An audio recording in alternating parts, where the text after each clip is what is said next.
अस्सलाम वालेकुम नाज़रीन, इस वक्त मैं सिंध हाई कोर्ट कराची में मौजूद हूँ और आपको अपने यूट्यूब चैनल 4 न्यूज़ ऑनलाइन में वेलकम कहते हैं। और जो लोग जहाँ से हमें देख रहे हैं उन सब के लिए सलामती के लिए दुआ भी कर रहे हैं। आज एक अहम केस के बारे में आपको अपडेट दे रहा हूँ और वो केस है ज़हरा काज़मी, मेहदी काज़मी की जो कमसन बच्ची के मुबैना अगवा केस के बारे में आपको बता रहा हूँ। आपने देखा कि गुज़िश्ता समात को ट्रायल कोर्ट ने एक लंबी तारीख दी है 6 नवंबर को, और उसमें जो मुलज़िम के वकील ने ये मौक़िफ़ अख्तियार किया था कि केस ट्रांसफ़र से मुतल्लिक़ जो दरख्वास्त सिंध हाई कोर्ट में दायर है उस पर अभी तक समात होनी है। तो जो ट्रांसफ़र की एप्लीकेशन है उस पर आज हम अपडेट सामने आई है, वो हम आपको बता रहे हैं। वो अपडेट ये है कि बिल आखिर ज़हीर जो मुलज़िम ज़हीर, उनकी दरख्वास्त समात के लिए मुकर्रर हो गई है। अदालत की जानिब से जो है तारीख दी गई है और अदालती डायरी के मुताबिक उस केस की अब समात होगी, उस दरख्वास्त की अब समात होगी। और उस दरख्वास्त की समात जो है जस्टिस मोहम्मद सलीम जैसर साहब करेंगे, सिंगल बेंच है, और उस दरख्वास्त की समात कल होगी। लास्ट जो हेयरिंग हुई थी वो 4 सितंबर को हुई थी और 4 सितंबर से लेकर अब तक, यानी कि आप ये लगा लें अंदाज़ा कि 1 माह 6 दिन के बाद इस केस की समात हो रही है, इस दरख्वास्त की समात हो रही है। और अब इस दरख्वास्त की 10 अक्टूबर को होगी, सिंगल बेंच इस दरख्वास्त की समात करेंगे।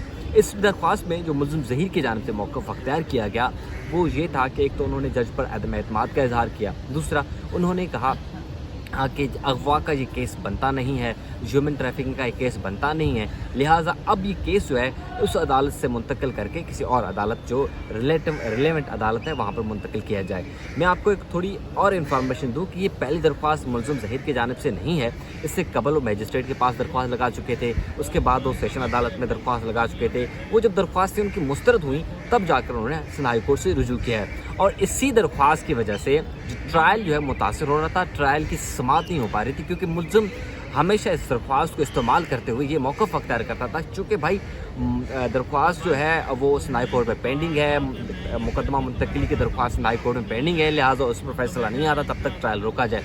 यही वजह है कि 1.5 साल गुजर चुका है, ना ताहाल मफरूर मुलज़मान के खिलाफ इश्तिहारी करार देने से मुतल्लिक़ कार्रवाई हुई है, ना ही जो ज़मानत पर रिहा मुलज़मान है जिसमें ज़हीर, शबीर, निकाह ख्वाह, गवाह और उनकी वालिदा, इनके खिलाफ कोई फ़र्द जुर्म आयद हुई है। हमने पिछली मरतबा जो आप इंटरव्यू सुनेंगे मेहदी काज़मी का, इसी यूट्यूब में 2 दिन पहले मैंने उसका इंटरव्यू भी रखा था मेहदी काज़मी का। वो यही रोना रो रहे थे कि 1.5 साल से वो तो हर पेशी में आते हैं लेकिन उनको अदालतों से तारीख मिलती है, लेकिन फिर भी वो पुरुम्मीद हैं अदालतों से। लेकिन मैंने कहा ना कि ये दरख्वास्त बड़ी अहम है इस पूरे केस में इसलिए अहम है क्योंकि ज़हीर की ये दरख्वास्त है कि केस जो है मुंतकिल किया जाए। अगर अब ये दरख्वास्त मंजूर होती है तो फिर केस मुंतकिल होगा, उसके बाद ये डिसाइड किया जाएगा कि अब ये केस कौन सी अदालत में चलता है। दूसरा, अगर ये दरख्वास्त मुस्तरद होती है फिर ज़हीर के बाद सुप्रीम कोर्ट के जाने के अलावा कोई ऑप्शन नहीं बनता, और मुझे नहीं लगता कि वो सुप्रीम कोर्ट भी जाए। तो इसलिए कल का दिन इंतहाई ज़हरा काज़मी केस के लिए अहम है। और फैमिली केस कोर्टों में भी जो 2 दरख्वास्तें थी, एक जेक्टिटेशन की दरख्वास्त थी, एक कस्टडी की थी, वो भी 31 अक्टूबर तक मुलतवी हुई हैं। और एक तो जेक्टिटेशन केस में दरख्वास्त जो मुलज़िम ज़हीर की जानिब से दायर की गई उस पर भी फैसला महफूज हो गया। तो जो अपडेट्स होंगी, जो तफसीलात होंगी हम आपके सामने रखेंगे।